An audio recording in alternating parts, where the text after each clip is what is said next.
अनन्या भक्त्या लभ्यः तु अनन्या भक्त्या लभ्यतु अनन्यः यस्यान्ति स्थानि भूतानि यस्यान्तानि भूतानि यस्य अनन्तस्थानि भूतानि यस्य अनन्तस्थानि भूतानि येन सर्वम् इदं ततम् येन सर्वम् इदं ततम् येन सर्वम् इदं ततम् येन सर्वम् इदं ततम् पुरुष स पार्थ भक्त्या लभस्त अनन्या यस्यन्ते स्थानि भूतानि येन सर्वमिदं ततम्।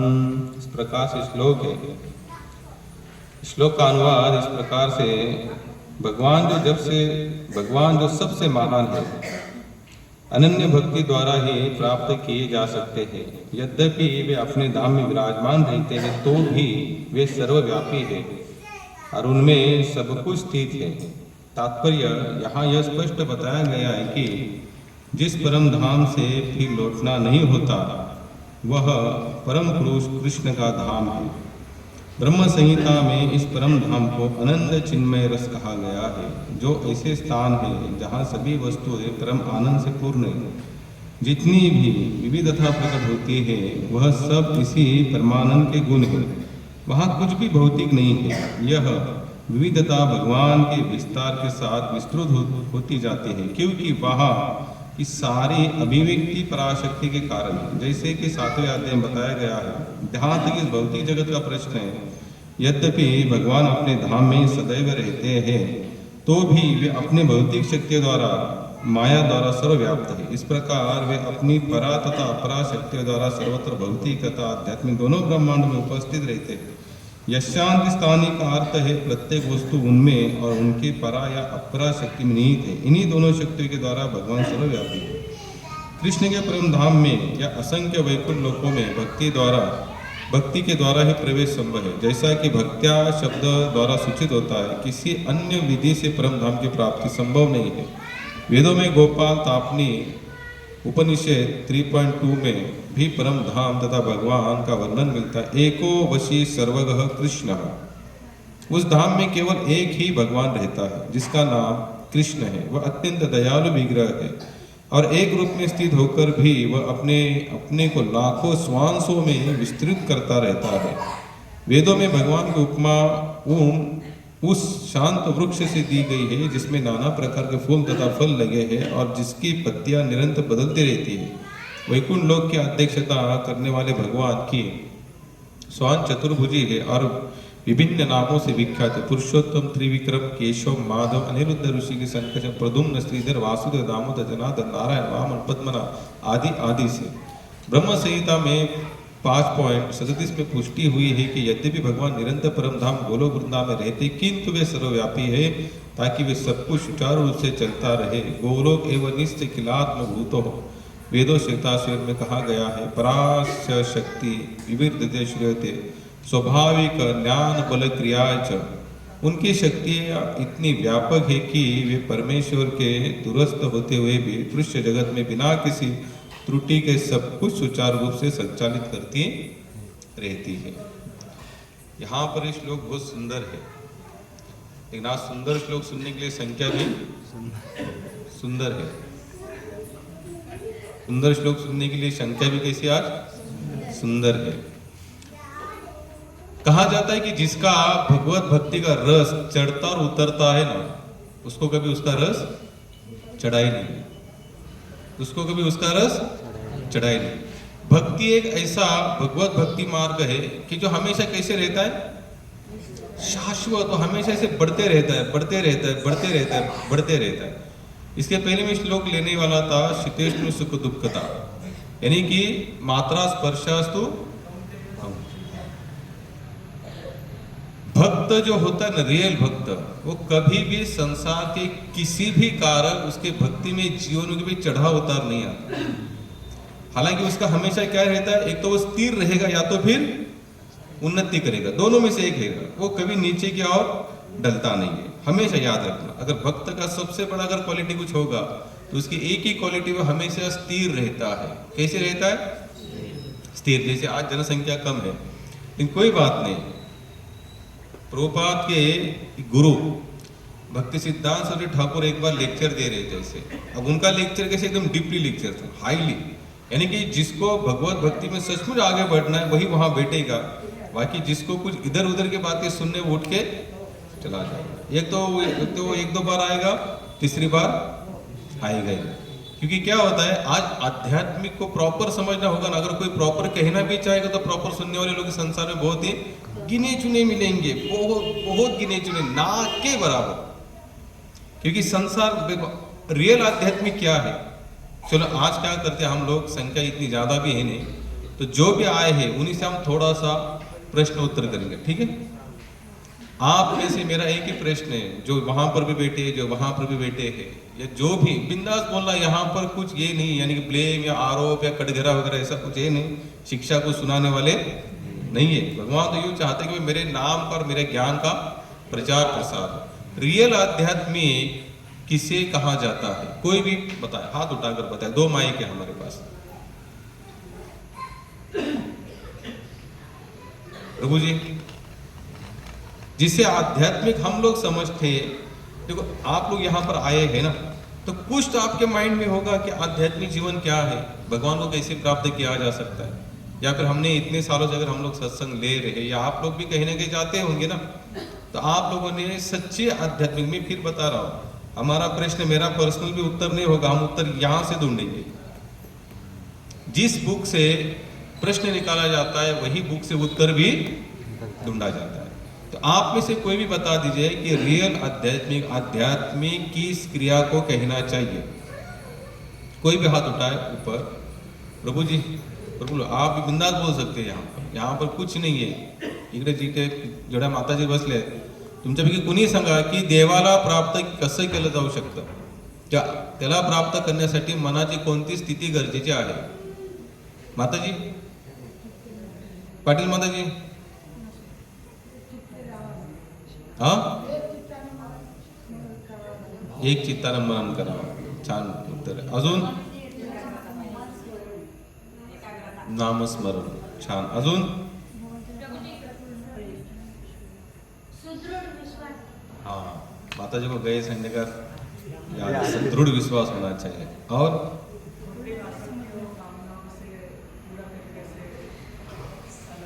ये अभी हमने जितने भी आंसर सुने ना, उसकी पहले वाली स्टेज है। उसके पहले वाली स्टेज क्या है, ये है। इसे कहते हैं रियल आंसर। जो मेरा प्रश्न था उसका कि भौतिक आसक्तियों से हमारा पूरी तरह से संबंध तोड़ने का प्रयास, तभी जाकर हमारा माताजी म्हणले की एकनिष्ठाने भक्ती करावी, नामस्मरण करावं। जोपर्यंत भौतिक आसक्ती तुटत नाही तोपर्यंत नामस्मरण आणि एकनिष्ठता येतच नाही। कसं पॉसिबल है? स्वामी भक्तिपाद एक एग्जाम्पल देते हैं।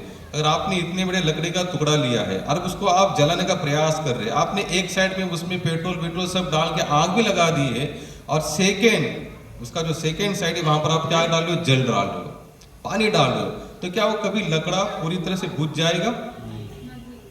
बोलिए ना, नहीं बुझेगा। क्योंकि अगर आपको उसको जलाना ही है तो उसको पानी के संपर्क में वो आना नहीं चाहिए।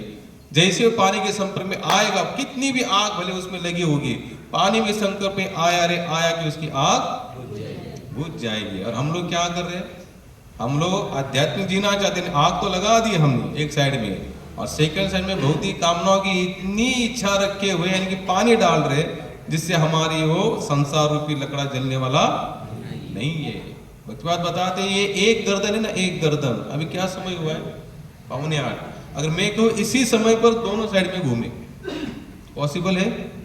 अभी दशहरा आ रहा है तो उसके रावण जैसे सर होने चाहिए 10-12, कुछ आधे इधर कुछ आधे इधर और एक सामने, उतना ही नहीं। हम सबके पास एक ही गर्दन है, एक तो इस साइड में घूमेगी या तो इस साइड में घूमेगी। ये दोनों एक ही समय पर दोनों साइड में घूम नहीं सकती। उसी तरह से अगर भगवान की भी एक निष्ठता भी लानी है, सदृढ़ विश्वास भी लाना है और नामस्मरण भी करना है, तो सबसे पहला हमारा स्टेज होगा कि भौतिक कामनाओं को धीरे धीरे हमारे मन से जला देना चाहिए।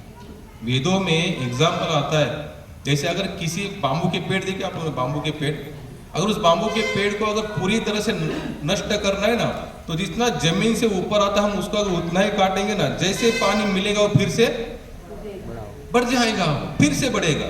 तो हम लोग भी क्या कर रहे हैं, भजन तो कर रहे हैं, हम लोग भौतिक कामनाओं को काटना भी चाहते, लेकिन कैसे काटना चाहते हैं, जितने जमीन से ऊपर जैसे बांबू वहीं से छाटना चाहते हैं। तो जैसे उसको फिर पानी मिलेगा, फिर भौतिक कामना आएगी, फिर से भौतिक कामना का पेट बढ़ेगा। वो पूरी नहीं, उसको पूरी तरह से खत्म करना है तो उसको क्या करो, वहां पर एक बड़ा सा गड्ढा करो, गड्ढा कर दो, गड्ढे से पूरे जड़ के साथ हटा दो उसको, तो फिर वो आने वाला, फिर चाहे वो जमीन को कितना भी पानी मिले, क्योंकि वो बीज वहां पर रहा ही नहीं, क्योंकि अंदर तो कुछ है ही नहीं, तो डबल आने वाला नहीं है। और हम लोगों का क्या हो रहा है, हम लोग भगवान को प्राप्त भी करना चाहते हैं, लेकिन कैसे करना चाहते हैं, भौतिक कामनाओं की पूर्ति करते करते करते प्राप्त करना चाहते हैं। एक में फिर कह रहा हूं, भगवान कृष्ण और देवी देवता, इनमें दोनों में जमीन आसमान का अंतर है, हमेशा याद रखना। एक मत समझना इसको, हम लोग यही गलती करते हैं, हमको लगता है कृष्ण चलो ठीक है, ये भी चलो ठीक है ना। गीता को ध्यान से पढ़ो, समझो भागवत धर्म क्या कहता है। जितने भी संत हुए हैं, मुझे बताना एक संत जो ऐसा डबल ढोल जैसे बजते थे, 4 दिन इधर भी 4 दिन बिल्कुल नहीं। तुको बराय तो यहां तक कहते अनिकांची स्तुती एका वाचून द्या पांडुरंगा, अम्मा विष्णुदासा एक विधी भाव न म्हणून देव अनिकांची, शतखंड माझे होईल रचना जरी अवचना पालटेन, तुका म्हणे माझा अनेक संकल्प आणि अवघेच पापे लागतील। बाप है, कितने दृढ़ शब्दों में कहा है, इतने दृढ़ कहने के बाद भी हमारे दिमाग में ये चीज घुसती नहीं। स्पष्ट कहा है, अनेकांची स्तुती एका वाचून त्या पांडुरंगा। हाँ, विठोबा के सिवा या भगवान कृष्ण के सिवा किसी की स्तुति हमारे जीवा से हो ही नहीं पाएगी।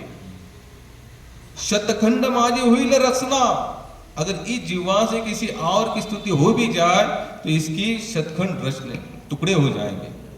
आणि अवघेज पापे लागतील, पूरे संसार का पाप मेरे सर पर आकर, ये अहंकार नहीं था उनका। अभी कभी कभी जो भक्ति में अग्रसर नहीं या नहीं आ रहा है कंटिन्यू, उसको नहीं पता चल रहा है, तो वो एक ही बोलेगा भाई ये तुकाराम महाराज बहुत क्या थे, अहंकार। बिल्कुल अहंकारी नहीं थे वो, उनको प्रॉपर पता हो चुका था कि भैया है कौन, जड़ किससे आता है, जड़ किससे आता है। लेकिन हम लोग जड़ की तरफ जाना ही नहीं चाहते। हम लोग क्या करते, बस ऊपर ऊपर ऊपर देखना चाहते हैं, अंदाजा लगा देते और निकल जाते। ऐसे नहीं हो सकता। हर चीज के आपको जड़ में जब तक आप जाएंगे नहीं, उसका पूरा नॉलेज आपको आ ही नहीं सकता, बिल्कुल नहीं आ सकता। लेकिन हम लोग जड़ का मतलब क्या होता है, गीता को पढ़ो। किसको पढ़ो, देखो इमेजिन करो, संसार में बहुत सारे धर्म ग्रंथ है कि नहीं, बोलिए ना, कितने कितने हैं। महाराष्ट्र वाले में जो यहाँ पर जितने लोग बैठे, आप बताइए कितने कितने हैं यहाँ पर। ज्ञानेश्वरी है, तुकाराम गाथा है, एकनाथी भागवत है, और गीता है, भागवत है, 18 शास्त्र पुराण है, और वेद, रामायण है, वेद है। और अभी जो जनरल चल रहे, जनरल जो नए नए जन्म लेते जा रहे धर्म ग्रंथ, व्यासदेव को छोड़ने के बाद, यानी व्यासदेव ने लिखने के बाद भी बहुत सारे धर्म ग्रंथ क्या रहे हो रहे आज, प्रिंटिंग प्रेस के माध्यम से छप रहे, जन्म लेते जा रहे। उनका और इसका कोई संबंध नहीं है, उनका और व्यासदेव का कोई संबंध नहीं। लेकिन हम प्रॉपर ग्रंथों को पढ़ने नहीं, मैं आज थोड़ा सा आपको स्पष्ट बता, चालेल ना, स्पष्ट ऐकायचं का कुणाला, स्पष्ट बोलू ना। आणि तुम्ही मला म्हणतात नाही खरं का खोटं ते पण मी तुम्हाला दाखवतो। आज आपल्या इथे आज हमारे भारत में इतने धर्म ग्रंथ है, उसका कोई आधार नहीं, कोई बेस नहीं है। तो किसने लिखे हैं, क्या लिखे, हमें कुछ पता नहीं। फॉर एग्जाम्पल महाराष्ट्र में कौन सा महीना होता है जिसमें महालक्ष्मी व्रत को पढ़ा जाता है, हाँ, मार्गशीर्ष। कितने गुरुवार पढ़ते हैं आप लोग? अच्छा, उसका लेखक कौन है, जिन्होंने लिखा है वो कुछ पता नहीं है। जितेंद्र ठाकूर कोण आहे, व्यासदेव आहेत का ते, कोण आहे ते? मी तुम्हाला का सांगतो, आपल्या अगर हमारे आध्यात्मिक धरोहर को अगर प्रॉपर वे नहीं होगा ना, तो हम लोग वहां तक पहुंच ही नहीं सकते। ठीक है, और एक बताता हूं, बताओ संतोषी माता ये 9 माताओं में आती है क्या?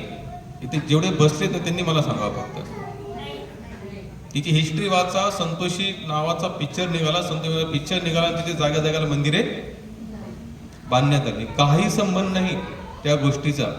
काही दूर दूरपर्यंत शास्त्रात तीळ मात्र त्याला आधार नहीं। स्पष्ट रूप से बताते हैं शास्त्र है, जो भी आध्यात्मिक क्रिया हम लोग कर रहे हैं अगर उसका आधार शास्त्र नहीं है तो वो किसी के काम की नहीं है, वो किसी के काम की नहीं। अच्छा बताइए कि जगह जगह पर कितने सारे ऐसे सेंटर बने, मंदिर बने कि जहां पर दैवी क्रियाएं होती नहीं है, तो वहां पर क्या होगा बताइए। यहाँ पर फिर बता रहे भगवान गोलोक धाम में रहते भी है और वो सर्वव्यापी भी है। कैसे है?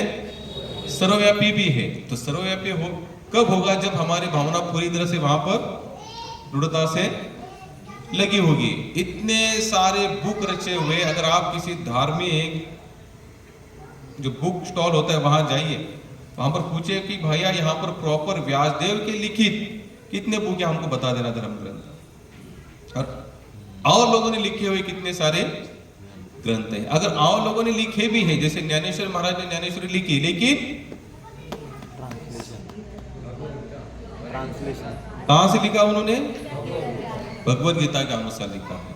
और भी महात्मा ने बहुत सारे लिखे, लेकिन कहां से उन्होंने, जैसे कोई महात्मा का लिखता भी है तो उसे कुछ अनुभूति होती है और वो फिर संकलित करते हैं, फिर उसको छपाई होती है।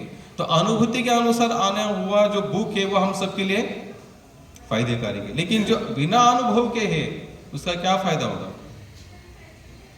कुछ भी नहीं। और भारत इतना दुर्भाग्यशाली और सौभाग्यशाली देश है, दोनों की तरफ से। सौभाग्यशाली इसलिए है क्योंकि हमारे पास सच्चाई है। क्या है हमारे पास? सच्चाई। विवेकानंद जी भारत से बाहर चले गए गीता लेकर, जब उनको जो भगवत गीता कहाँ रखी थी सब धर्म ग्रंथ के नीचे, तो एक जन ने कहा देखो आप तो भारत से ग्रंथ लेकर आए, गीता लेकर, है कहाँ पर? सबसे नीचे। महाराज बोले हटाओ क्या इसको जैसे हटा लूंगा तो सब ग्रंथ गिर जाएंगे। बोले ये बेस है, सभी ग्रंथों का बेस है, अगर इसको भी निकाल दूंगा तो यहाँ पर कुछ बचने वाला नहीं है। क्योंकि उन लोगों को कि कौन सी चीज पता थी। और भी तो बहुत सारे धर्म ग्रंथ है, तो उसको कहीं वो सभी पूरे विश्व के अंदर बिल्कुल नहीं गए हैं, लेकिन गीता गई। गीताओं पर आज चर्चाएं होती है, टिप्पणियां होती है। जितने भी बुद्धि से थोड़े से ब्रॉड लोग थे, यानी जिसकी बुद्धि थोड़ी सी विकसित थी जनरल के अनुसार, तो उन लोगों ने किस चीज को चुना? क्यों? क्या कारण होगा? कितने लोग मुझे बता सकते हैं भगवत गीता क्यों चुनी गई पूरे विश्व के साथ? क्या लिखा है इसमें? भगवान भगवान तो हम सब तो बोल ही रहे, और भी बहुत सारे धर्म ग्रंथ है, लेकिन गीता को ही क्यों चुना गया? कितने लोग बता सकते हैं यहाँ पर? प्रभू जी मागे हो नक्कीच, परंतु व्यासदेवाने अनेक अनेक भरपूर धर्मग्रंथ लिहिले ते पण आहेत। अजून गीता को ही क्यों चुना गया होगा प्रभु? क्या है इसमें ऐसा खास जो हमारे जीवन के साथ लगा हुआ है?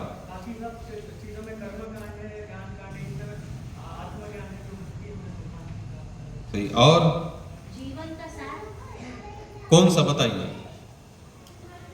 जीवन का सार तो आपने बहुत अच्छी बात कही, लेकिन कौन सा सार है इसमें? अभी सार का अगर उल्लेख किया जाए तो सबकी जैसे परिस्थितियां आती हैं और हमें जूझने की जो उसमें सॉल्यूशंस मिलते हैं। ठीक है। और भगवंत गोलोक धामात निघून गेल्यानंतर त्यांनी त्यांचं स्वरूप म्हणून भगवद्गीता आपल्यासाठी। बर, अजून कोणी सांग, भगवत गीता म्हणजे नक्की काय आहे? ह्या ग्रंथामध्ये असं काय आहे की ज्ञानेश्वर महाराजांनी पण की सगळे ग्रंथ तिथे असताना देखील गीतेला का स्वीकार केला आणि गीतेवर त्यांनी ज्ञानेश्वरी का बरं लिहिली? किंवा तुकाराम महाराज म्हणतात गीता भागवत करी श्रवण अखंड चिंतन विठोबाचे, का बरं त्यांनी भगवद्गीता स्वीकार केली? का बरं त्यांनी गीतेचा उल्लेख केला? किंवा एकदम महाराष्ट्र के बाहर भी जितने भी संत हो चुके इस भारत में, उन सब ने गीता ही क्यों चुनी? क्या कारण होगा इसमें? आप थोड़ा सोचो तो सही, एक ही चीज को चुना जा रहा है हर युग में, क्यों चुना गया होगा? किस कारण चुना गया होगा? क्या है इसमें ऐसा? भगवंतांनी स्वतः सांगितलेलं आहे जगात कसं वागायचं। हे भगवद्गीतेत स्वतः त्यांच्या मुखातून निघालेले वाणी कसं वागायचं। भगवतवाणी तर आहेच, परंतु ह्या ग्रंथामध्ये विशेष मन, बुद्धी, इंद्रिया ह्यांचा खेळ इन सब के खेल को हम कैसे जीत सकते हैं, इनको कैसे समझ सकते हैं, और फिर ही जाकर हमारा आध्यात्मिक शुरू हो जा सकता है। और ग्रंथों में आपको मन, बुद्धि, इंद्रिया, आत्म तत्व का कहीं पर उल्लेख नहीं है, ध्यान से पढ़ना।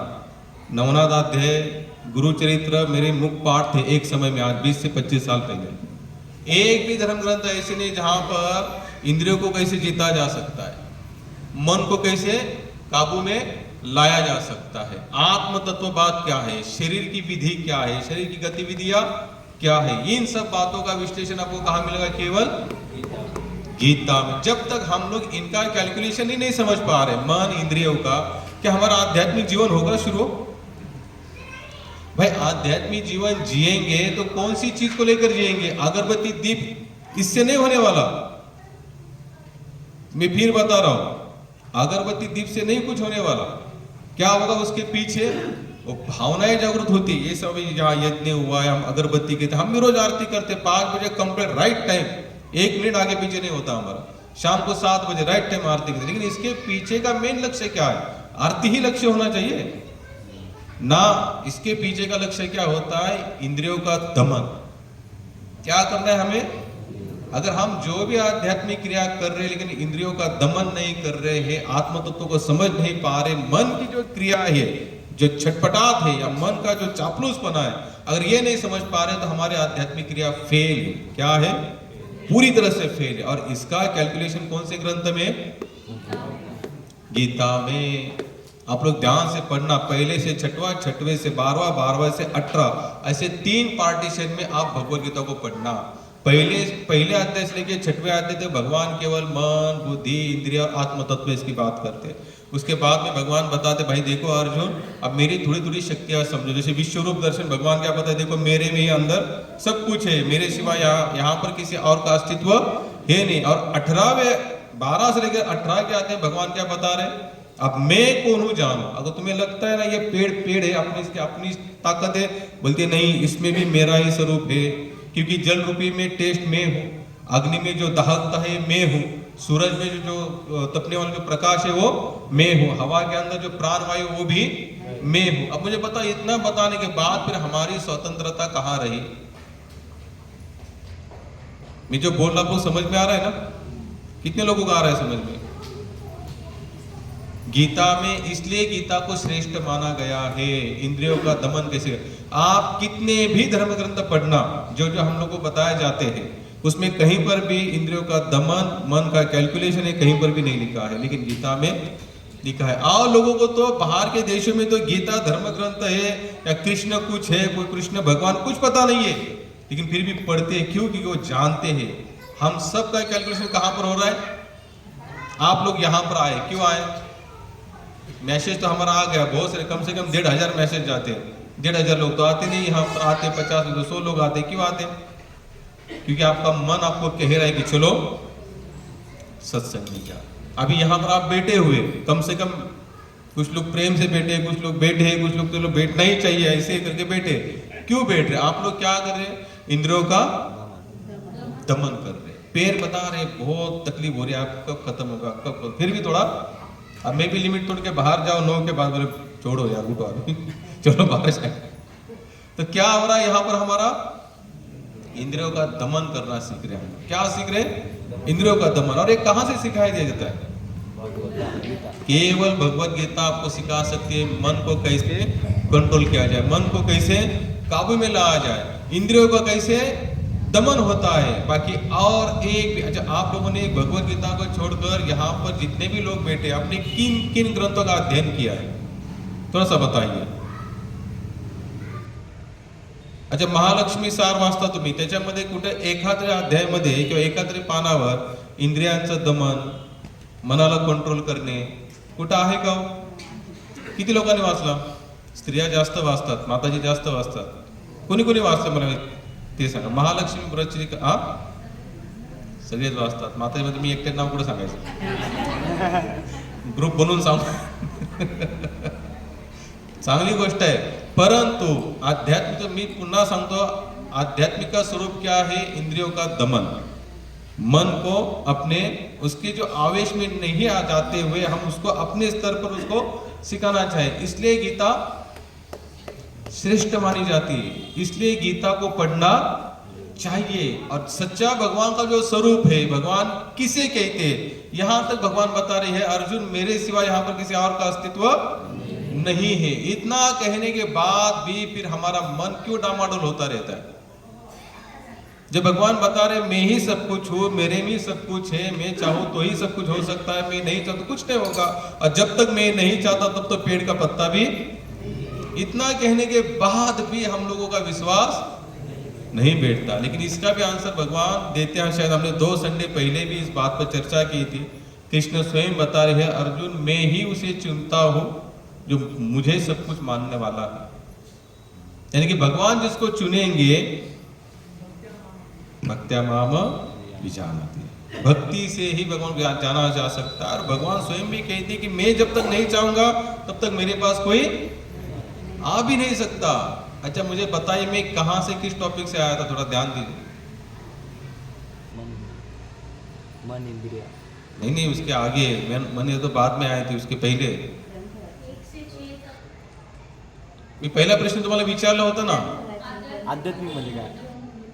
हाँ बोला आध्यात्मिक जीवन म्हणजे ज्याला जिसे हम आध्यात्मिक जीवन कह रहे हैं, क्या वही आध्यात्मिक है या और भी कुछ आध्यात्मिक है? जैसे आज नवरात्र चल रहे, ठीक है, हर जगह पर दांडिया चल रहा है, उत्सव चल रहा है। एक उत्सव में एक दांडिया मुझे बताना कि जहां पर वो गाना सुनने के बाद आंखों से अश्रु आते और रोमांच खड़े होते हैं शरीर पर। कल या परसों हम गए थे या नाइट में आए, कौन थे मेरे साथ? तो था दोनों मेरे साथ थे। हम एक जगह पर आ रहे थे तो वहां पर दांडिया में गाना लगा था, सब पिक्चर के गाने, सब पिक्चर थोड़ा ज्वाइन करके एकदम का दांडिया चल रहा है, रात चल रहा है। एक जगह पर दुर्गा देवी का फोटो लगाया हुआ है और गाने कौन से चल रहे हैं? इसका और माता दुर्गा का कोई संबंध है? बोलिए।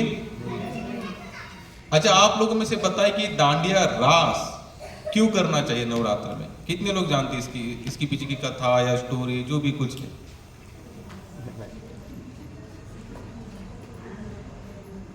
बस सब खेल रहे तो 2 लकड़ियां लेके रहो और बाद में 12-1 बजे घर जाओ, सोते रहो, पड़े रहो, सुबह फिर 8 बजे। आप लोग सचमुच आपके मन को ही इस बात से थोड़ा सा मन को पूछो कि भैया मैं जो दांडिया रात चल रहा है, इस रास का और दुर्गा देवी का या इस नवरात्र से कोई संबंध है क्या? कोई संबंध नहीं माता जी, कोई नहीं, कुछ संबंध नहीं है।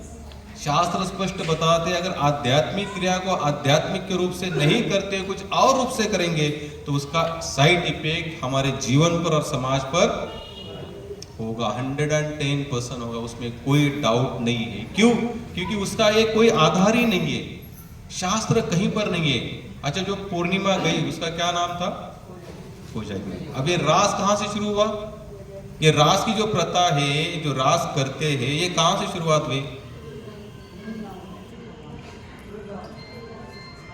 बोलो ना, कृष्ण गोपिका, बोलिए कहां से शुरुआत हुई? कृष्ण गोपिका,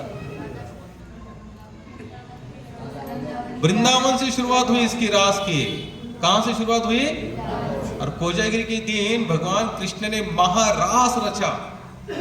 कौन सा रास रचा?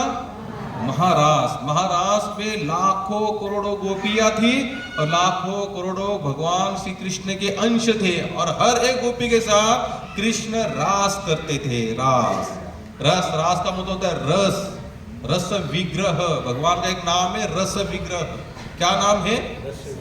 और हम लोग दांडिया खेलते हैं तो उससे हमारा पूरा रस निकल जाता है। मैं अहमदाबाद में था 5 साल। एक्चुअली ये गुजरात से चलते आया, यूं पकड़ लीजिए।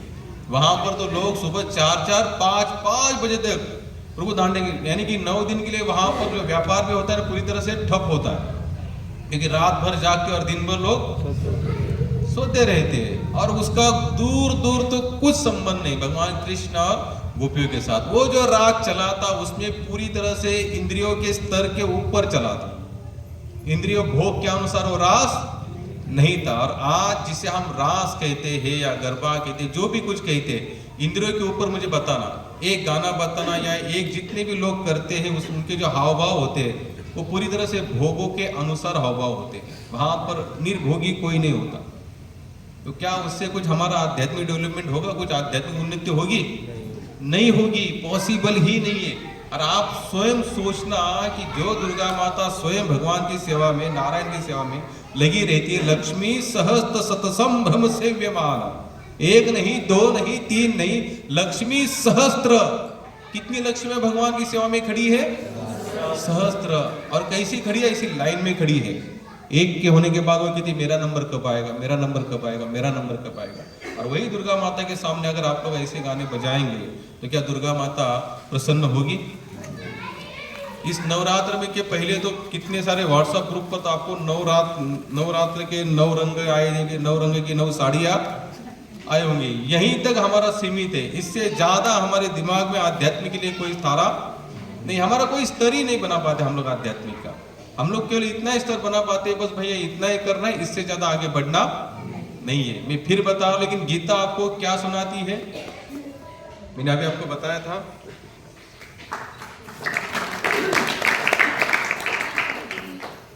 लेकिन गीता आपको सुनाती है इंद्रियों के ऊपर उठो, भोग से ऊपर उठो, आत्म तत्व के बारे में जान लो। लेकिन हमारा एक भी आध्यात्मिक क्रिया ना इंद्रियों से ऊपर उठाता हमको, ना में आत्म तत्व ये जानने के लिए हमें मजबूर करता है। कुछ नहीं, हमारा जितना भी खेल चल रहा है, क्या हम ये जो पूरा आध्यात्मिक क्रिया यहाँ पर त्याग होना चाहिए। क्या होना चाहिए? त्याग। लेकिन यहाँ आने के बाद तो हमारी भोग वृत्ति में बढ़ोतरी क्या हो रही है? बढ़ोतरी मिली। मैं और डीपली नहीं जाऊंगा। प्रभुपाद इस चीज के बारे में इतना बोलते हैं, हालांकि वो केवल ऐसे गिने चुने भक्तों में बोलना चाहिए, क्योंकि अगर वो बात बोलो आप होंगे कि इतने बड़े महात्मा भी ऐसी बात करते हैं, लेकिन वही सही है, सच भी वही है। क्योंकि हमारी जितनी भी आध्यात्मिक क्रिया हो रही है वहां पर प्रेम का लक्षण कहां पर है? प्रेम का मतलब क्या है? त्याग। प्रेम का मतलब क्या है? बोलिए ना, त्याग। और कौन सा त्याग होता है? प्रेमी के प्रसन्नता के लिए हम जो भी त्यागना चाहते, बिना सोचे समझे पटाख से उसका त्याग करते, उसे कहते त्याग। एक प्रेमी जो होता है, प्रेमिका के लिए कुछ भी करने के लिए हमेशा तैयार होता है। वो सोचता नहीं कि मुझे क्या करना पड़ेगा, कितना त्यागना पड़ेगा, बस मुझे उससे प्रेम चाहता हूं और मैं जो भी उसके प्रसन्नता के लिए मैं कुछ भी करने के लिए तैयार हूं। लेकिन क्या होना चाहिए उसके पीछे? रियल प्रेम होना चाहिए, रियल प्रेम होना चाहिए। संसार का रियल प्रेम नहीं हो सकता, कभी नहीं, क्योंकि संसार में प्रेम ये शब्द ही नहीं है। संसार में प्रेम ये शब्द, प्रेम ये शब्द केवल और केवल मात्र भगवान से जोड़ा जा सकता है। किन से जोड़ा जा सकता है? भगवान से। और हम लोग प्रेम का शब्द कहां लगा देते हैं? भौतिक स्तर पर लगा देते हैं। पत्नी पत्नी का प्रेम, पति पत्नी का प्रेम है, बच्चों का प्रेम है, माता पिता का प्रेम है, भाई भाई का प्रेम है, सामाजिक प्रेम है, राष्ट्र का प्रेम है। ठीक है, यहाँ तक हमारी छोटी मोटी क्या है? जवाबदारियां है, इसे प्रेम नहीं कह सकते। प्रेम केवल और केवल मात्र भगवान से होता है। क्या होता है? केवल भगवान से। क्या? क्योंकि वही तो सच्चा हमारा प्रेमी है और वही तो सच्चा हमारा साथी भी है। हम लोग, आप लोग, हम सभी कितने दिन के साथी है साथ में? एक महात्मा भजन के थे, ले मन मुसाफिर निकलना पड़ेगा, काया कुटी खाली करना पड़ेगा। बता रहे ले मन मुसाफिर। हम लोग कौन है यहाँ पर? मुसाफिर। मुसाफिर का मतलब क्या होता है? यात्री। जैसे अभी मैं यात्रा लेके जाता हूँ तो 2 दिन यहाँ, 2 दिन वहां, 2 दिन वहां, 2 दिन यहाँ ऐसे करते करते फिर नासिक आते, फिर कहते हम अभी हम घर में पहुंचे। आराम से भैया कितने दिन? 50 साल 70 साल आराम से बैठे, उसके बाद में तो जाना ही। फिर आगे कहते चमड़े के कमरे को तू क्या संभाले, जिस दिन तुझे घर का मालिक निकाले। क्या कहते? चमड़े के कमरे को तू क्या संभाले, जिस दिन तुझे घर का मालिक निकाले। इसका किराया तो भरना पड़ेगा, काया कुटी खाली करना पड़ेगा। बहुत सुंदर भजन है। क्या कहते हैं? इसका किराया तो भरना पड़ेगा। कितने लोगों ने भरा इसका किराया? भाई हर चीज का कुछ ना कुछ देना होता है ना हमारे पास। भाई जैसे लाइट यूज कर रहे हैं, सरकार का बिल आता है 1 महीने में, भर देते। पानी यूज कर रहे हैं, नल का जल का बिल आ रहा है तो भर देते। गाड़ी यूज कर रहे हैं, पेट्रोल भरना पड़ेगा, मेंटेनेंस उसको देना पड़ेगा, तो ही वो कंटिन्यू रेगुलर चलेगी। तो इसका किराया तो भरना पड़ेगा। ये इस शरीर का देखो, संत की बातें जो होती है ना, वो यहाँ से मत सोचना, चमड़े की बुद्धि से मत सोचना, उनको आध्यात्मिक ढंग से देखना और आध्यात्मिक विषय के अनुसार सोचना। क्या कहते, जब ये भाड़े का घर जो है इसको जब खाली करना पड़ेगा तो इसका किराया कौन सा किराया होगा? तरीच जन्म यावे दास विठोबाचे वावे, नाही तर काय थोडे स्वान सुखुरे बापुडे। तो कोराय कहते हैं इस देह का अगर कुछ किराया होगा ना तो कौन सा किराया? भगवान का दास बनना। क्या है इसका किराया? हम लोग तभी चुकता कर सकते हैं क्योंकि ये दिया किसने हमें? भगवान। ये जितना भी है ना इस शरीर में, एक एक रोम रोम है, बाल, यहां तक ये बाल भी किसी और की अमानत नहीं है, हमारी खुद की भी नहीं है। इस शरीर में हम बोलते जरूर है मैं ऐसा मैं वैसा, लेकिन यहाँ पर इतना सा हमारा भरोसा नहीं है। एक वृंदावन के संत है, अभी बहुत उनका नाम है, प्रेमानंद महाराज को बताते हैं ये रोम भी अगर टूट कर नीचे गिरता है ना तो भी हम इसको ज्वाइन नहीं कर सकते। बताइए क्षमता है हमारे अंदर? आर्टिफिशियल लगाते बात अलग है। यहाँ हमारा आज पूरी तरह से टक्कल पड़ता है। लोग बालों के लिए कितना खर्चा करते हैं, सर्वे निकालो, आपको भी नेट पर चेक करना। शरीर के अगर सबसे बड़ी खर्चे की वस्तु कुछ बाल है, हमारे बाल। लोग बाल हेयर स्टाइल के लिए लाखों रुपए खर्चा कर रहे हैं। कितना? लाखों, 3-3, 4-4, 5-5 हजार के तो लोग तेल लेके आते हैं, इसलिए बाल एक तो काले रहे, नहीं तो नीचे गिरे नहीं, लेकिन वो तो। और देखो विडंबना तो ये है, जैसे चिता पर रख दिया जाता है ना हमें, सबसे पहले क्या जलेगा? थोड़ी हाई नहीं, लेकिन अग्नि पड़ा खत्म। 2 मिनट के अगर बंद करके देखें तो पूरा वो चम्मच हो जाएगा कुछ उसके सर पर कुछ नहीं बचेगा। और यही बालों के लिए हम लोग कितना खर्चा कर रहे हैं। आज आप कभी जाएंगे दुकान पर, यहाँ वहाँ, हमारे एक मित्र जी, उनके साथ गया था, बालों के हिसाब से उनके कम से कम 4-5 हजार की तो उन्होंने दवाई ली। कितनी? 4-5 हजार की दवाई। बोले क्यों प्रभु?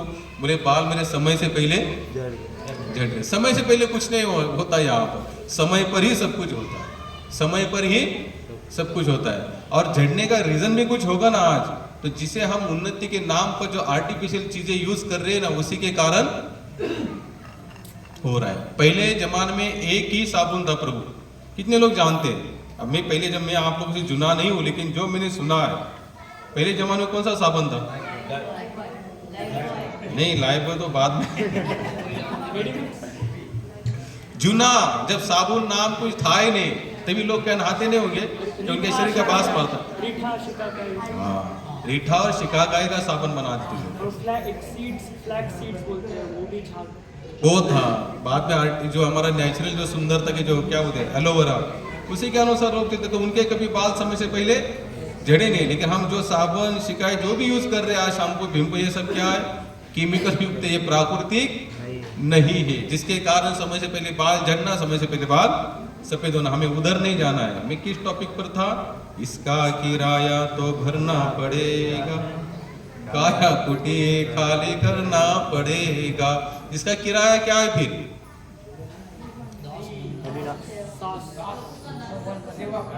सास, यहाँ बहू और सास बेटी भी तो बोले झगड़े हो जाएंगे उनमें। इसका किराया एक ही है, जिसने दिया है उसी की सेवा में लगाओ, यही इसका किराया है। बस दिया किसने? शरीर भगवान ने। लगाओ कहां पर? भगवान से। तुमको बनाया तो यहां तक बताते, हे विठोबा मेरे चमड़े के चप्पल भी तुम्हें बता दो ना, बना दो, फिर भी आपने किए हुए उपकार में चुकते नहीं कर सकता। सोच सकते कि उन्होंने भगवान के कितने उपकार माने होंगे हम पर, खुद पर। क्या कहते हैं? ये चमड़े के जूते भी आपको मैं बना दो हे विठल नाथ, फिर भी आपने किए हुए उपकार को मैं उस ऋण से मैं मुक्त नहीं हो सकता। हमें कभी ऐसा लगा कि भगवान ने हम पर बहुत सारे उपकार किए हैं? कितने लोगों को लगा कि भगवान के अगणित उपकार हम पर है, अगणित, जिसे हम गिन नहीं सकते। सोच भी नहीं सकते जो उन्होंने हमें दिया है। कुछ इतना भी नहीं। शिला प्रभुपाद कहते थे जब अमेरिका में गए, तो अमेरिका तो कैसे भाई उन्नत देश है, वहां पर सब आधुनिकता है, उनके लिए जीवन है, या आधुनिकता ही सब कुछ सार है उनके लिए। तो उन्होंने एक ही प्रश्न पूछा उन सभी को, इस महात्मा ने, बोले क्या आप एक रक्त की बूंद बना सकते हैं? नहीं। क्या कहा? एक रक्त की बूंद बना दो। अब रक्त की बूंद के लिए क्या लगता है? कोई बड़ी फैक्ट्री चाहिए? कोई मशीनरी चाहिए? कुछ नहीं। एक एक एक बोले नहीं, आज भी हर कंट्री, हर देश ब्लड यानी कि रक्तदान करा, डोनेशन ब्लड ब्लड ब्लड, यानी कि आप रक्तदान दे दो। आज कितने सारे सरकारी, जैसे आप हॉस्पिटल जाते हैं तो वहां लिखते हैं अवयव दान। क्या लिखते हैं? आप आंखें भी दान कर सकते हो, अगर आपकी किडनी अच्छी है तो आप उसको भी दान कर सकते हो। तो हम इतना उन्नति करने के बाद भी भगवान ने दी हुई जो प्रॉपर्टी है, इसकी एक चीज भी हम लोग यहाँ पर संसार की कुछ आर्टिफिशियल कुछ चीजों को मिलाकर बना नहीं सकते। कहाँ भागना पड़ेगा आखिर हमें? भगवान के पास भागना पड़ेगा। तो इसका किराया केवल एक ही, क्या है कि भगवान की सेवा। आगे कहते हैं,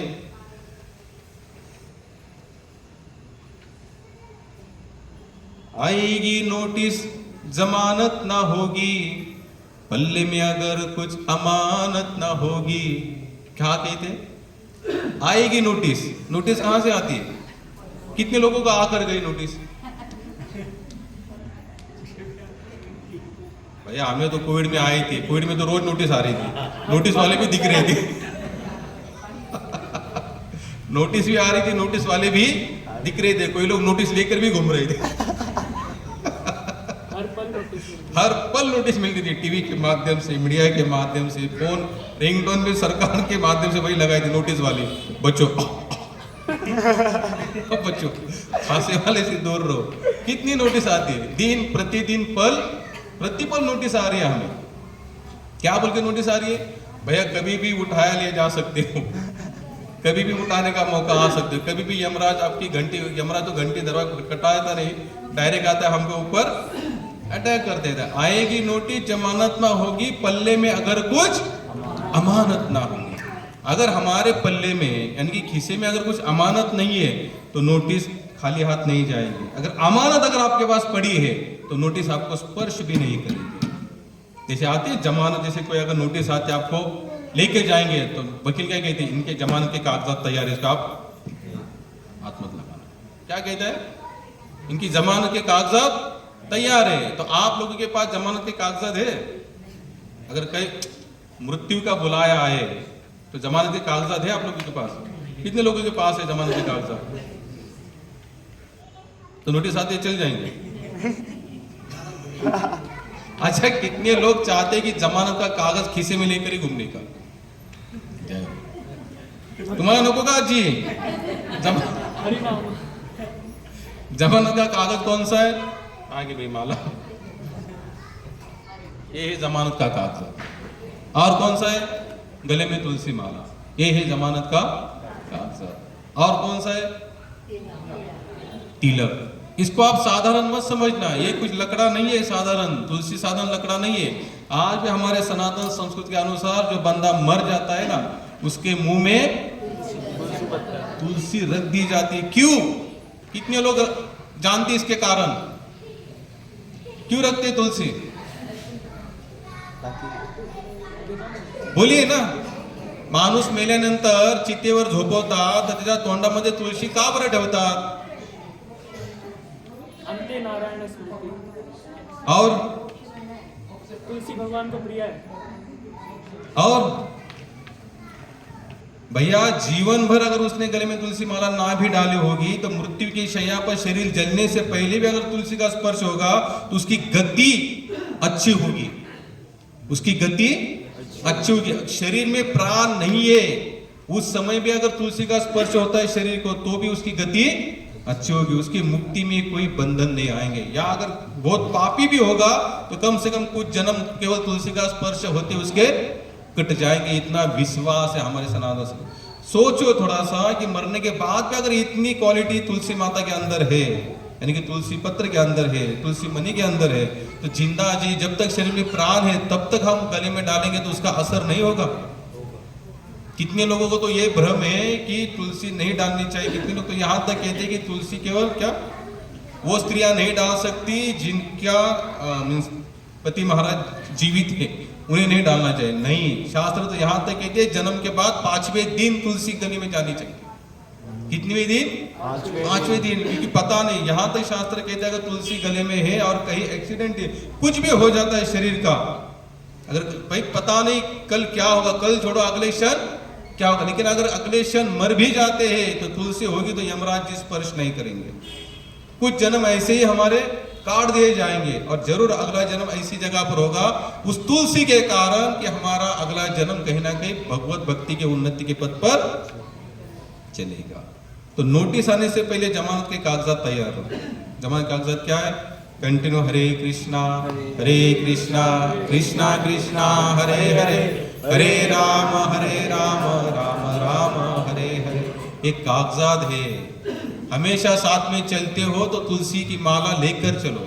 अपनी बिड़ी बैग जो होती ना ऐसी माला, हम लोग हमेशा कहीं पर भी जाते हो तो ये जेब में, हम जब तक जीवन में आदत ऐसा लगाओ, गाड़ी में चाय चाहो बैग लेके चलो, ऑफिस जाओ, पहला सबसे पहले अगर कोई बात चेक करनी तो क्या चेक करो, मेरे पास ये माला मेरे बैग में है या नहीं है। मैं आपको कितने लोग ऐसे, कितने सारे भक्त बताओ, अगर माला के लिए वो बड़ी बड़ी ट्रेनें भी नहीं छोड़कर बाद में मेरी माला बाहर रही, पहले मैं माला लेकर आऊंगा, तो उसका असर उनके जीवन पर होगा, क्योंकि पता नहीं नोटिस कब आएगा। एक बार एक वकील साहब जी की डेट हो गई, वकील साहब की डेट होगी। अब वकील है तो भाई नोटिस बिटिस का उसका बहुत नजदीकी संबंध है, और उसको लेके चले गए कहाँ? पहले बताओ यहाँ पर कितने वकील बैठे, पहले ही बताओ। नहीं तो जमानत नहीं होगी। नहीं तो जमानत। तो उनका शरीर शांत हो गया और उनको यमराज जी के पास लेके चले गए। यमराज जी ने कहा भैया देखो आप मरे हुए हो, आपने बहुत सारे पाप किए हैं, पाप के कारण आपको पहला हम दंड भोगने के लिए देंगे। उसने कहा बोले ठहरो, बोले आप मुझे यहाँ कैसे लेकर आए? बोले कैसे लेके गए? आप मर गए हो, आपका मृत्यु हो चुका है, तो हम आपको कहाँ लेकर आए? यमलोक। बोले ऐसा नहीं चलता। बोले हमारे में जहां पर था, जिस भूतल में था, भूलोक में था, वहां पर अगर किसी को उठाना है तो पहले 3 नोटिस भेजी जाती है। कितनी नोटिस? और आपने बिना नोटिस को मुझे कैसे उठाया? भाई वकील था तो अपना माइंड तो चलाए। भाई आपके अंदर जो क्वालिटी है ना, वो क्वालिटी जहां पर आपको मौका मिले वहां पर आप झड़ना शुरू कर दोगे।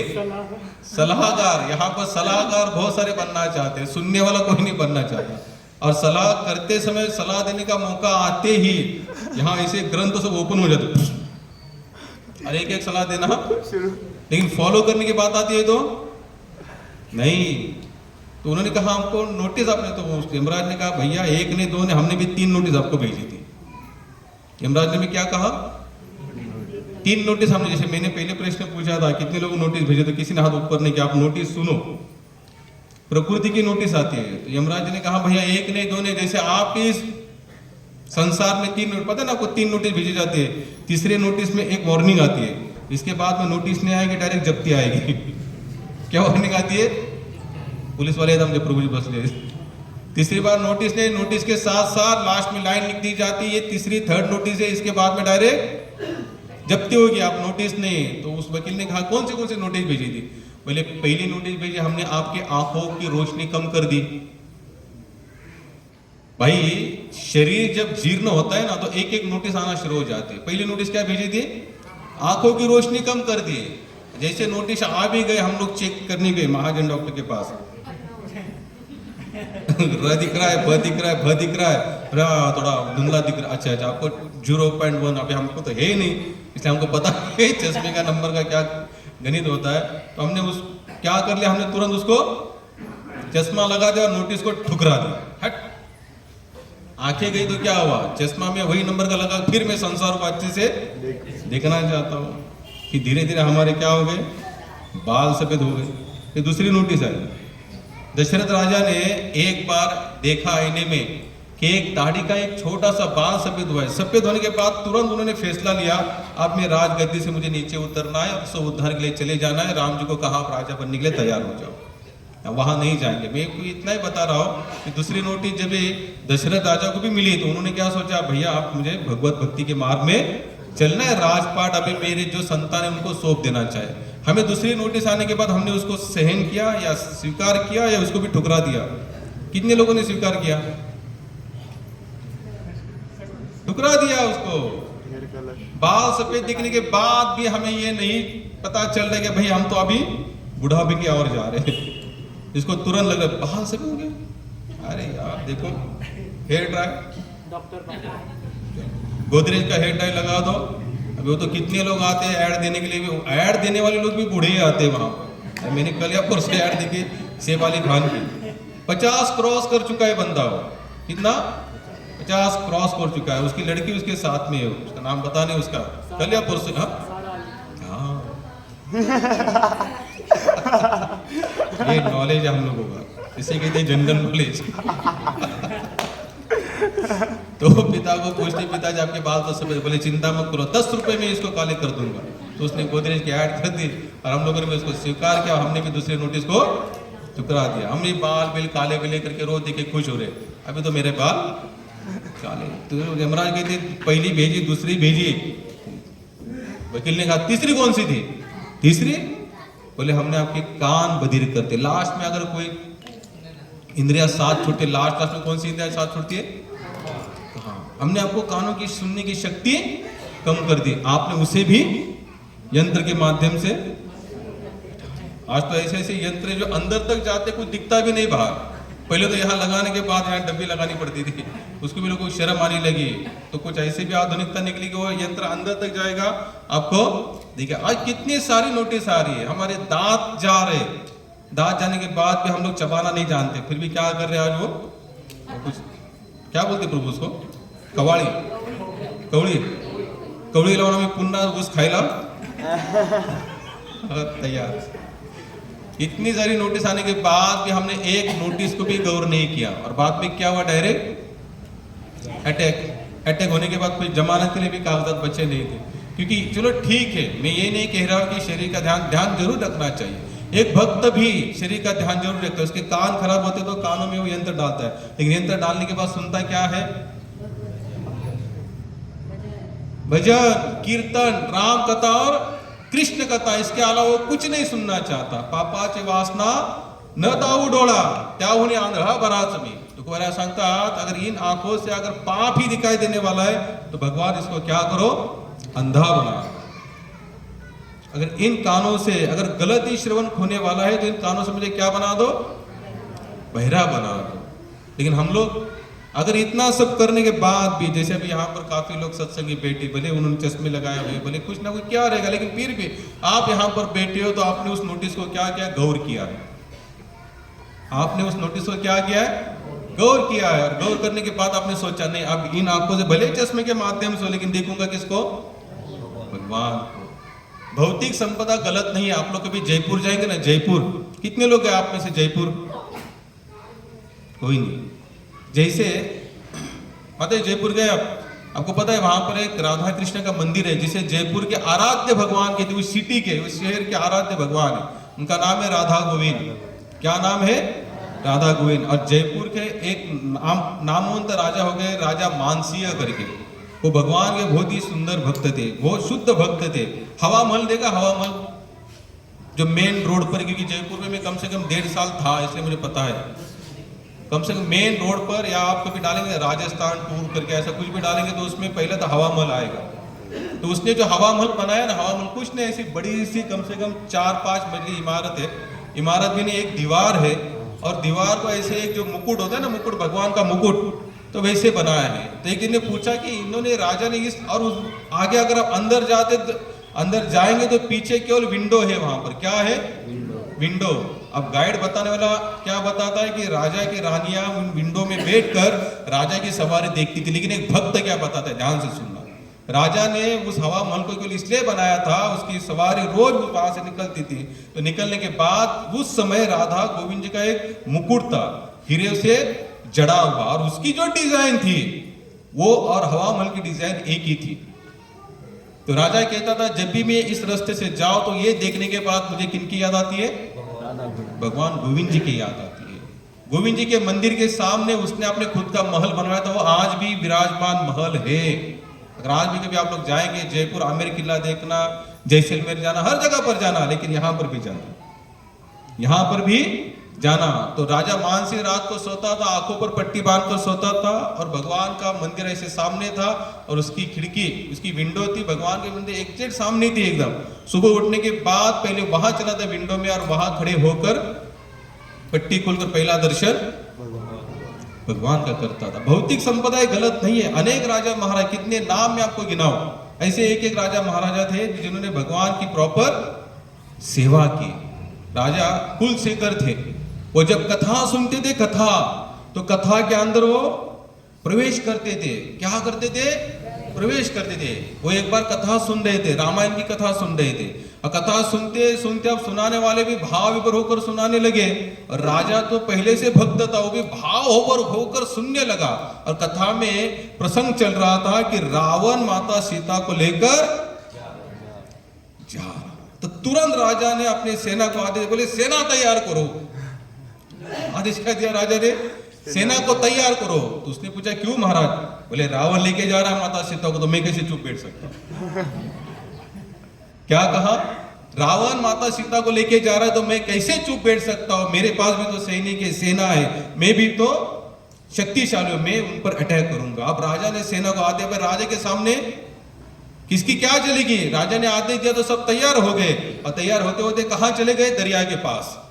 अब भाई वो तो राम जी की कथा चल रही है, कथा में वो जा भी रहा है, तो अब सब लोग सोचते हैं अब राजा कहेगा कि दरिया में कूद पड़ो, कूदना पड़ेगा, कूदना पड़ेगा तो कुछ बचने वाला नहीं है। तो सबने सोचा अब क्या करें? बोले तुरंत उनको वो प्रसंग सुनाओ कि भगवान राम जी ने हमला कर माता सीता को लेकर आए। तुरंत उनको वो प्रसंग सुना। बोले ठहरो, राम जी माता सीता को लेकर आए, अब जाने की जरूरत नहीं। अगर सुननी है कथा तो कैसे सुनो? इस तरीके से सुनो, भाव विभोर उसमें इन्वॉल्व हो जाओ। क्या हो जाओ? पूरी तरह से इन्वॉल्व हो जाओ। हमारा आध्यात्मिक ऐसा नहीं है, हम लोग इन्वॉल्व है। हम लोग ऐसे भगवान को ऐसे जो गाड़ी सीखने वाला ड्राइवर होता है ना, जो गाड़ी सिखाते ड्राइवर, उसके पीछे लिखा होता है ड्राइवर गाड़ी सिखाता है सावधान, ये तो गैप है तो जरा मेंटेन। वैसे हम लोग भी भगवान को सिखाते हैं, भक्ति करने जा रहा हो, थोड़ा आप हमारे हाथ के अंतर पर रहो, पूरा जीवन में आओ नहीं, क्योंकि आप अगर पूरी तरह से जीवन में इन्वॉल्व हो जाओगे तो मुझे क्या करना पड़ेगा? हाथ में कटोरा लेना पड़ेगा। कितने लोग तैयार है हाथ में कटोरा लेने के? वृंदावन के प्रेमानंद महाराज, आज उनका बहुत नाम है, उनका कभी आप लेक्चर सुनेंगे तो स्पष्ट कहते हैं जिसे कृष्ण कृपा चाहिए वो कटोरा लेकर चले बस, क्योंकि आज नहीं तो कल भगवान कटोरा लेंगे, लेकिन कटोरा लेकर भी आपका प्रेम बना रहा, फिर वो इतने देंगे आप उसको संभाल भी नहीं सकते, आप सोच में पड़ेंगे इसका करूं क्या आप में, लेकिन कटोरा आएगा। कटोरा आएगा। कटोरा का मतलब क्या होता है? आपकी भौतिक वस्तु को भगवान पूरी तरह से हर लेंगे, क्योंकि भगवान चाहता है कि भक्त को मैं शुद्ध बनाओ। क्या बनाओ? शुद्ध। तो कुबर आएगा एक अभंग है, उसका इतना पाठ में वो कहते हैं कि हे विठ्ठल नाथ, हे हरि, अभंग कहते हे हरि तुम्हारी लीलाओं को समझ नहीं, दिमाग से बाहर है। बोले राजा हरिश्चंद्र पूरी तरह से समर्पण था, आपने उसको भिखारी बना दिया। बोले पूरा समर्पण होने के बाद भिखारी बनना, तो बोले तुम्हारे समर्पण में कौन आएगा? भैया मैं किसी के घर पर जाओ और मेरे कपड़े भी फाड़ दे तो क्या हम लोग क्या फिर उसके घर जाएंगे? भाई पहली बार तो इसने क्या किया? कपड़े फाड़े, और बाद में क्यों जाएंगे? तो वो कहते कि हे भगवान, हे हरि, तुम्हारे मार्ग में कोई चलने के लिए तैयार होता है तो भिखारी को, हरिश्चंद्र को बेचारा लगा हुआ था, सेवा कर रहा था, सपने में जाकर दान मांगा। कहां जाकर दान मांगा? सपने में। और राजा हरिश्चंद्र सपने में दान दे दिया, और दूसरे दिन खड़े भी हो गए। सपने का दान दिया, मुझे रियलिटी में दिया, उन्होंने, उसने बेचारे ने दे दिया। हरिश्चंद्र की कथा सुनेंगे हम लोग कभी तो सच में आंखों से आंसू आते। सच में ऐसे लोग संसार में बने हैं इसके पहले, और आज भी है, नहीं ऐसा नहीं है, लेकिन हमारा तालमेल नहीं बन पा रहा है। फिर वो कहते नल और दमयंती की कथा सुनिए, नाव तो रहेगा नल और दमयंती, कितने लोगों ने नाम सुना है? ये प्रसंग कितने लोगों को पता है? नल दमयंती, ये तो पता ही होगा नल दमयंती। बोलते कहते हे भगवान 3 बार उनको मिला, 3 बार आपने उनको अलग करवाया। बोले जब अलग करवाना ही था फिर उनको तुमने मिलाया ही क्यों?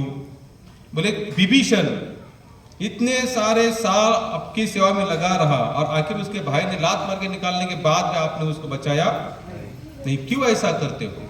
कौन पूछ रहे? तुकबर आया भगवान से बात कर रहे कि आपकी ऐसी लीला क्यों है कि हम लोगों के समझ में नहीं आ पाते। फिर अंत में वो लाइन लिखते हैं, वो श्लोक मुझे अभंग पाठ नहीं, लेकिन उस लाइन बहुत अच्छा बताते, बोले हे कृष्ण हे विठ्ठलनाथ, आप जो भी करते हो ना बस वो समझने की ताकत मुझे देना। क्या कहा? मैं नहीं समझ सकता आपकी लीलाओं को, लेकिन जब तक आपकी कृपा मुझ पर नहीं बनेगी तब तक मैं आपकी कृपा को समझ भी नहीं सकता। बोल रहे भजन, इस भजन के अंतिम जो लाइन है ना बहुत सुंदर है। अंतिम जो लाइन है इसमें बहुत सुंदर है, लेकिन ये थोड़ा अलग टाइप से फील हुआ है।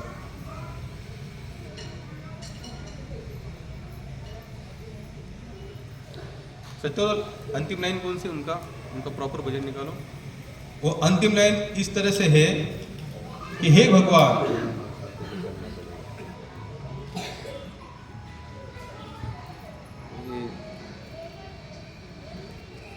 देखो देखो जल्दी, आएगा नोटिस जमानत ना होगी, गले में अगर कुछ अमानत ना होगी। लख चौराहा इकडे यमराज हाँ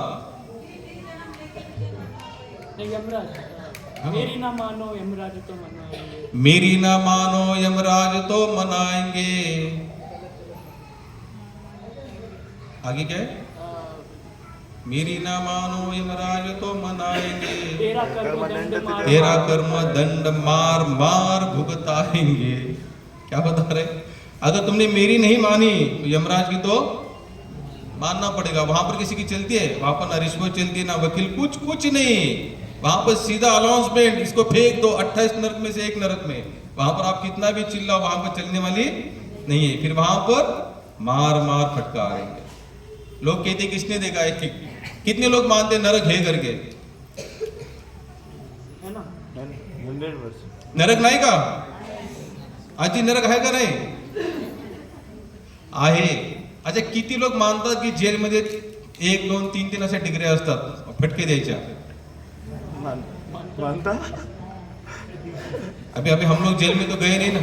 कितने लोग सौभाग्यशाली जो जेल का दरवाजा देख कर आए?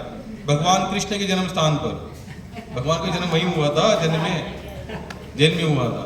वहां पर भी क्या होता है? बहुत सारे फटके मार। भले हम गए नहीं है, लेकिन पता तो है भैया इस संसार में ऐसा भी एक कोई है चीज जहां पर क्या होता है, दंड करने के बाद, शिक्षा करने के बाद क्या होता है? शिक्षा दंड के रूप में आपको मार पड़ती है। भले हमने मार नहीं भोगा है, भले हम नहीं गए, लेकिन मानना पड़ेगा, क्योंकि एक वस्तुस्थिति ऐसी है। इसलिए ये सब बातें और आगे बताते हैं, कहे राजेश्वरानंद, मिला दो उसकी इच्छा में अपनी इच्छा।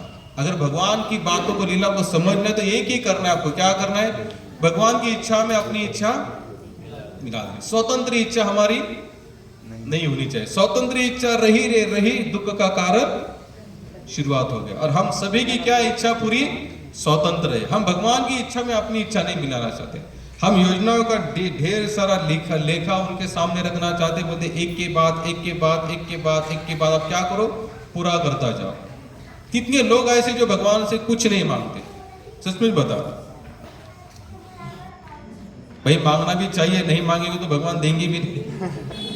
भगवान में देखते अरे निस्वार्थ भक्त यार, बहुत बढ़िया है, लगा हुआ है। लेकिन आप तो मांगना है तो फिर क्या मांगना चाहिए? प्रभु तो अभंग गावा, हे चिदान पाठ आहे का? हे चिदान देगा देवा तुझ विसरण व्हावा, विसरण व्हावा तुझ विसरण व्हावा, गुण गायन आवडी हेची माझी सर्व गोडी, हेची माझी सर्व गोडी, हेची माझी सर्व गोडी, न लगे मुक्ती धन संपदा, साधु संग दे सदा, साधु संग दे सदा, साधु संग दे सदा। और अंतिम लाइन बहुत सुंदर है, तुका म्हणे गर्भवासी सुखे घालावी अम्मासी, तुका म्हणे गर्भवासी सुखे घालावे। क्या मांगा? हेच दान देगा। हेच का मतलब होता है बस इतना ही, इसके अलावा हम कहते ना ते नाही ते हेच द्या एवढं बाद झालं मला, एवढं बाद झालं। तर काय सांगतो तो बोला, हेच दान देगा देवा तुझं विसरण व्हावा। मांगा तो क्या मांगा? भगवान में आपको कभी गुण गाई ना आवड़ी हेची माझी सर्व गोड़ी। अगर संसार में कोई मिठास अगर कुछ लग रहा है ना, कोई जैसे हम लोग किसी की शादी में जाते हैं, कहीं भी हम लोग कहते हैं बहुत आनंद आया वहां पर, बाप रे क्या खाना पीना था और कितना खर्चा किया, क्या गाड़ी थी, कितने लोग आए थे, वाह डेकोरेशन था, क्या क्या हमारा मिठास क्या है, ऐसा फैल चुका है इधर उधर। क्या हुआ है, इधर इधर मिठास लगता है, बाद में लगता है 2 दिन के बाद, अच्छा ऐसा किया उसने, कहीं की शादी विधि सब खराब था, हो गया मिठास खटास, कुछ बचा नहीं। इन्होंने क्या बता रहे, गुण गाई ना हेची माझी सर्व गोड़ी। भगवान अगर मिठास संसार में कहीं पर लगेगा ना, बस आपका नाम लिया, आपका गुणगान गाया कि मन में मिठास निर्माण होना चाहिए। क्या निर्माण होना चाहिए, मिठास। आगे क्या बताते हैं, न लगे मुक्ति धन संपदा साधु संग दी सदा। क्या मांगा, साधुओं का संग दे दो मुझे। क्या मांगा, साधुओं का संग दे दो। क्यों, साधु के संग में जो आनंद है, साधु के संग में जो उत्साह है भगवत भक्ति का, आपको मंदिर में जाकर भी नहीं मिलेगा। आप याद रखना, आप बस किसी संत का संग कर लेना, देखो अपने आप हृदय में भगवत रस छलकने लगेगा, ऐसा धीरे धीरे धीरे धीरे सुनने की और उत्कंठा निर्माण होगी, और सुनाओ।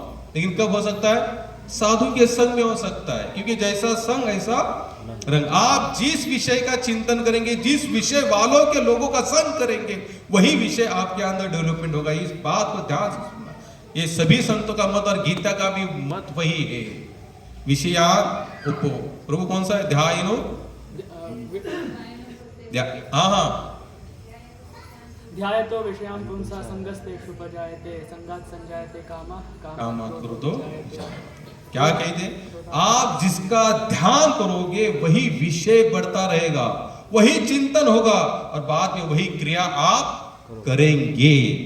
आप लोग अगर कोई बंदा गलत काम करते हैं ना, गलत काम, आप लोग वो चैनल पर जो सीरीज आते हैं जिसमें बहुत सारे चोर होते हैं, डकैत होते हैं, उनकी हिस्ट्री बताते हैं, वो उसको कभी आपने ध्यान से पढ़ा या कभी ध्यान से सुना? वो लोग डायरेक्ट चोरी नहीं करते। अगर कोई गलत काम भी करता है ना, तो पहला वो गलत व्यक्ति का संग करता है। क्या करता है, उसको सपने में नहीं आता सुबह उठकर चोरी करने, सपने में चोरी कर, सुबह उठकर चोरी करने भागा, बिल्कुल नहीं। अगर सपने में चोरी करने आ भी जाती तो पहला वो ढूंढेगा यहाँ पर प्रोफेशनल चोर कौन है, प्रोफेशनल चोर के पास जाएगा और फिर उसको अंदर अपने को खुद को क्या करेगा, वो डेवलप करेगा। आपको जिस चीज में आगे बढ़ना है उस चीज के विषय वालों के लोगों को संग करना पड़ेगा। अगर भगवत भक्ति में आगे बढ़ना है तो आपको क्या करना, भगवत भक्तों का संग करना पड़ेगा। हम लोग साधु का संग नहीं चाहते, अगर साधु का संग कर भी लेते तो वहां जाकर उसके अंदर दोष ही देख कर आते। क्या देख कर आएंगे, दोष। वो महाराज देखो इसी ऐसा क्या होता है, क्या ऐसा चलना चाहिए, क्या महाराज लोग ऐसे होते हैं? अरे भैया वो जो बोले उसको सुनो, खत्म, जो मिला अच्छा ले लो, बाकी का त्याग दो। भाई दुकान में जाते हो तो सब चीज उठाकर लाते हो क्या, जितने अच्छे लगे उतना ले लो, बाद में छोड़ दो। क्या आप उसको कंप्लेंट करते हो दुकान वालों को, भैया ये आपका माल खराब है? नहीं, हम गए अपना सामान ले लो और चलो। लेकिन सत्संग में जाएंगे, साधु के संग में बैठेंगे, धामों में जाएंगे, तीर्थ में जाएंगे तो वहां से क्या करके आएंगे, दोष ही देख कर आएंगे। बोलते बस नहीं भगवान, मुझे क्या करना, साधु का संग, न लगे मुक्ति, न लगे धन, न लगे संपदा। संपदा का मतलब होता है पुत्र पौत्र, बाद में हमारे जो सगे संबंधी, कुछ नहीं चाहिए। और आगे क्या बता दे, तू का मने गर्भवासी सुखे घाला भी। पूरे शास्त्र को उल्टा कर दिया महाराज ने यहाँ पर, पूरे शास्त्रों को उल्टा कर दिया यहाँ पर। क्योंकि सभी शास्त्रों का मत क्या है कि 84 लाख जन्म नहीं भटकने पड़े, इसलिए हमें भगवत भक्ति। और यहाँ पर हमारा महाराज क्या बोल रहे, तुका मने गर्भवासी सुखे गाला भी हम मासी। मैं फिर गर्भ में आने के लिए तैयार हूं, लेकिन कब, ये मेरी डिमांड है। पहली 4 लाइन भगवान को डिमांड रखी, डिमांड ये है, साधु का संग, भक्तों का संग, आपके नाम में मुझे प्रेम निर्माण होना चाहिए। तो आप जिस गर्भ में डालो में जाने के लिए तैयार हो। अगर मांगना है तो ये मांगो भगवान से, जिससे क्या होगा, हमारी उन्नति और भगवान का ध्यान भी हमारी तरफ जाएगा। याद रखना, लोग कहते भगवान हमारे तरफ ध्यान नहीं देता। भैया तुम कॉमन चीज मांग रहे हो, मांगते भी क्या है हम लोग, कॉमन चीज, गाड़ी दो, बंगला दो, नाम दो, प्रतिष्ठा दो, छोटे मोटे जो हजारों लाखों की संख्या में मांग रहे, वही चीज मांगो तो भगवान को ध्यान देगा। कुछ हट के मांगो, क्या मांगो, कुछ हट के मांगो। जब हट के करोगे तो पूरा संसार आपकी तरफ देखिएगा। भाई संसार की नजर कहाँ जाती है ज्यादा करके, अगर कोई बंदा कुछ हट के काम करता है तो उसकी, भाई सभी लोगों की नजर कहाँ जाएगी, उस बंदे के बाद इसने कुछ हटके काम किया है तो हटके मांगो। हटके मांगना क्या है? भगवान आप कुछ भी करो लेकिन मैं आपको छोड़ने वाला नहीं। चैतन्य महाप्रभु बताते आश्लिष्यवा पादराता विनुष्टमाम अदर्शना ममहर्ता करुतवा यथा तथा वा विद्यातु लंपटो मत प्राणास्तु सवै नापर। क्या बता रहे हो? हे कृष्ण, अगर आप मुझे दर्शन दो या मत दो, आप मेरा हृदय भी तोड़ने के लिए आप स्वतंत्र हो, आप कुछ भी करो, लेकिन फिर भी एकमात्र आप ही मेरे प्राणनाथ रहोगे। इसे कहते हट के मांगना। हम लोग सब डर डर के मांगते हैं। भगवान जो मिला है उसको मैनेज करना, भगवान जो नहीं मिला है उसको देते रहना। और एक भक्त क्या कहते हैं, आपको जैसे नचाना है नचो, हम नाचने के लिए तैयार है। आज जो हमने श्लोक लिया है जहाँ पर कुछ बाद में प्रोग्राम होने वाला है तो 10 के पहले हमको सब कुछ निपटाना है। वैसे गर्दी भी ज्यादा है नहीं तो पहली पंगत में सब कुछ हो जाए, भीड़ भी ज्यादा नहीं है। तो देखो, अगर हमने आज जो सेवा में जो श्लोक लिया था उस श्लोक का भगवान का अर्थ इतना ही था, अगर उनको पाना है तो केवल भक्ति से पाया जा सकता है। कैसे पाया जा सकता है? मैं फिर बता रहा हूं, भक्ति हमारे मन की कल्पनाओं के अनुसार नहीं होगी, भक्ति शास्त्र के अनुसार होगी, भक्ति गीता के अनुसार, भागवत के अनुसार होगी, प्रामाणिक ग्रंथों के अनुसार होगी। साधु संत के संग में बैठने से उन्हीं के साथ में भक्ति आगे बढ़ेगी। मन में कुछ भी आया, कुछ भी किया, उसे भक्ति नहीं कर सकते। आज हम जब भी नहीं लेंगे क्योंकि हो सके उतना जल्दी करना है। हरे कृष्णा।